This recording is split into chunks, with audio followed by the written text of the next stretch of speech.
वायबिंग people, काय मग Japan series मध्ये मजा येते ना. जपान सिरीज मध्ये आता क्योटोची आपण ऑलरेडी लास्ट व्लॉग मध्ये काही टेम्पल्स वगैरे विजिट केलेले.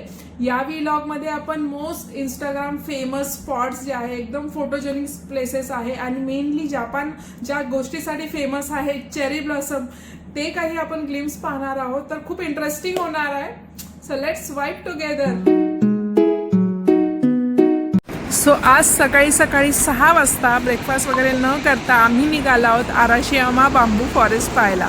आणि आमच्या हॉटेलपासून वॉकिंग डिस्टन्सवर हे स्टेशन आहे, रँडन शिजोमिया स्टेशन. ड्रिंक ड्रिंक ड्रिंक, आमची एक्साइटमेंट बघा. ही फेमस रँडन ट्रेन डायरेक्ट तुम्हाला बांबू फॉरेस्टला घेऊन जाते. And look at the train guys, म्हणजे कसली भारी क्यूट आहे ती. वाव, तो पर्पल कलर त्याला आणि आतमध्ये अशी पिंकिश स्ट्रक्चर, एवढी क्यूट आणि एवढी भारी वाटत होती ना. मस्त वाटत होतं आणि एकदम सकाळी सकाळी फ्रेश वाटत होतं आम्हाला.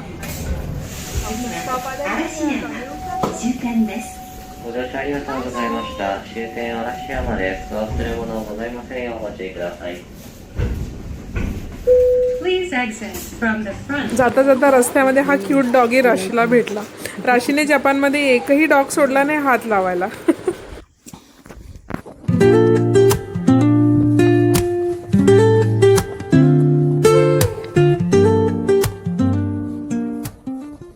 सकाळी 6 वाजता निघण्याचं कारण एवढं एकच की हा पीसफुल एक्सपिरियन्स विदाऊट क्राऊड तुम्हाला घेता यावा.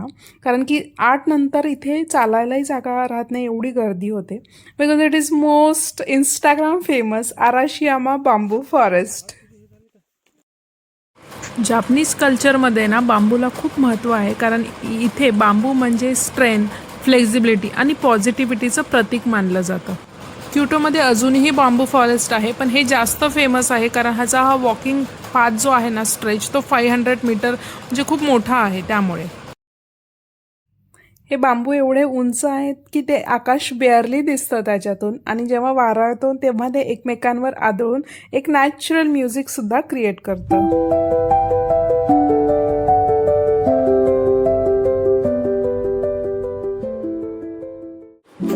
तिघांनी ब्ल्यू आणि व्हाईट कॉम्बिनेशन केलेलं. आणि here is the cutest father daughter moment.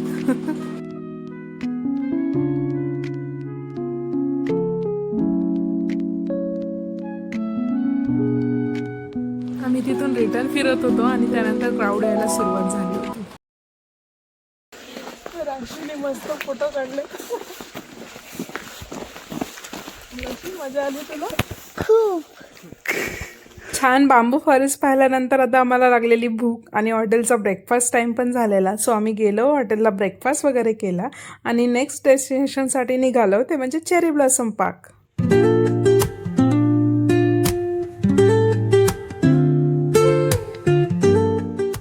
या पिंकिश फ्लावर बरोबर आम्ही पण पिंक अँड व्हाईटचं मस्त ड्रेस कॉम्बिनेशन करून आलेलो.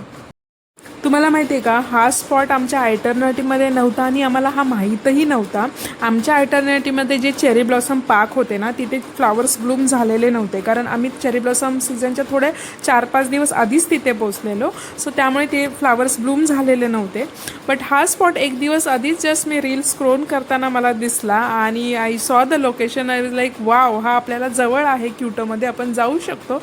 आणि हा ऑल ऑफ सडन आम्ही प्लॅन केलेला and it was so wonderful. आपण आलेलो आहोत कावाजू जाकिरा येरो पार्क, जिथे आपण चेरी ब्लॉसम बघणार आहोत. अर्ली चेरी ब्लॉसम आहे, सो बघूया त्याची. जपानमध्ये या फुलांना सकुरा असं बोलतात. आणि त्यांच्यासाठी सकुरा म्हणजे फक्त एक फ्लावर नाही, तर ती एक भावना आहे, एक फिलिंग आहे. वर्षभर लोक या सीझनची वाट पाहत असतात.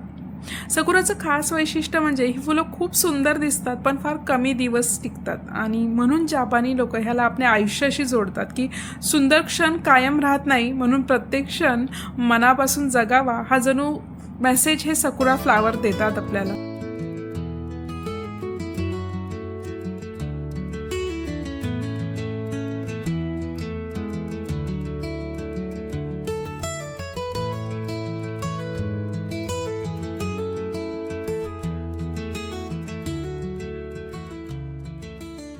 सकुरा फ्लावर्स मस्तच आहेत नो डाऊट, पण त्याची एक दुसरी साईडही आहे जी काही लोकांसाठी पेनफुल असू शकते आणि मी सुद्धा सफर केलं आहे. तर काय आहे ते मी तुम्हाला व्हिडिओच्या एंडला नक्की शेअर करेल. त्या पार्कपासून स्टेशनला हा विलेजमधून रोड आहे आणि विलेज असलं तरी ते अतिशय सुंदर आणि स्वच्छ आहे. ही एक जपानची खासियत आहे आणि जपानच्या रोडवर तुम्हाला डस्टबिन कुठेही दिसणार नाही. तुम्हाला जे पण तुमचं वेस्ट आहे ते दिवसभर कॅरी करायचं आणि इव्हनिंगला हॉटेलला जाऊन टाकायचं. सो डस्टबिन दिसणार नाही जपान. स्टेशनला आम्हाला आता ट्रॅव्हल कार्ड रिचार्ज करायचं होतं कारण बॅलन्स कमी होता आणि राशी ते शिकायचा प्रयत्न करते पप्पांकडून की कसं करायचं ते.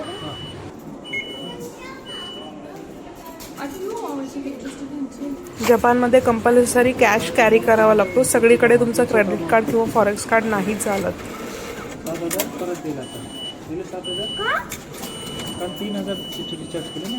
जपानमध्ये बस स्टॉपवर उभी असताना मी एक गोष्ट नोटीस केली की बस येते ना त्याच्या आधी सगळे लोक लाईन करून उभे असतात आणि जशी बस येईल तसे कोणी गडबड गोंधळ करत नाही चढण्यासाठी. सिस्टमॅटिकपणे एक एक एक एक जण चढत असतो.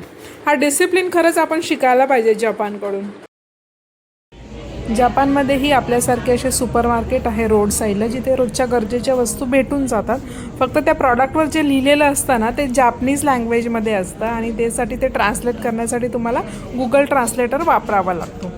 आणि जपानची करन्सी येन आहे. सो साधारण 100 येन इज इक्वल टू आपले 60 रुपये असा कन्व्हर्जन रेट आहे.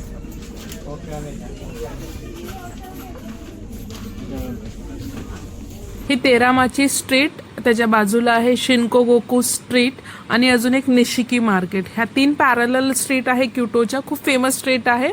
तर इव्हनिंगला आम्ही तिथे पोचलो होतो. अराउंड 4-5 o'clockला आम्ही तिथे पोचलेलो.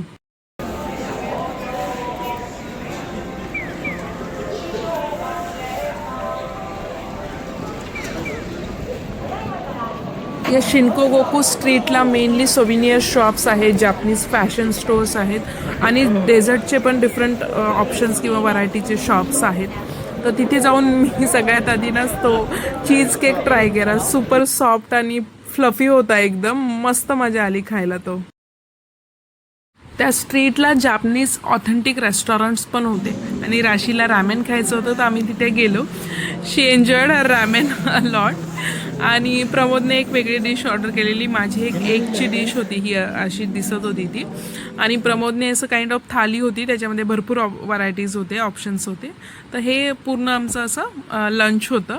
त्याच्यानंतर एंडला आम्ही एक जापनीज स्वीट ट्राय केलं, ते पण छान होतं. स्ट्रॉबेरीवर होती त्याला. So it was good experience. त्याच्यानंतर त्याच स्ट्रीटवर ना असे रेडी टू इटचे पॅकेट्सवाले शॉप्स होते.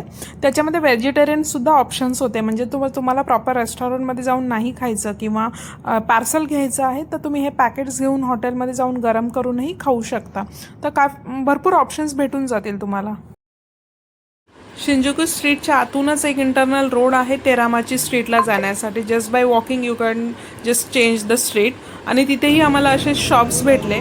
आणि जपानमध्ये रेस्टॉरंटच्या बाहेर ना तुम्हाला असे प्लास्टिकचे फूड डिशचे सॅम्पल लावलेले दिसतात. सो दॅट ॲक्च्युअल डिश कशी दिसेल ना ते तुम्हाला बाहेरूनच एक अंदाज येतो आणि मग तुम्ही ठरवू शकता जायचं की नाही. नेक्स्ट त्याच्याच बाजूला आहे हे निशिकी मार्केट. निशिकी मार्केट म्हणजे इज लाईक क्यूटोचं किचन आहे. म्हणजे इट्स ऑल स्ट्रीट फूड. एवढे व्हरायटीज आणि ऑप्शन्स आहेत. स्पेशली नॉनव्हेज लवरसाठी एकदम म्हणजे स्वर्ग आहे तो. एकदम भरपूर ऑप्शन्स आहेत. फक्त एकच गोष्ट आहे की इथे कॅश कॅरी करावा लागतो. कार्ड्स हार्डली चालतात. त्यामुळे स्ट्रीट फूड ट्राय करायचं असेल तर make sure you carry the cash. Oh my goodness, हे बघ शोनो.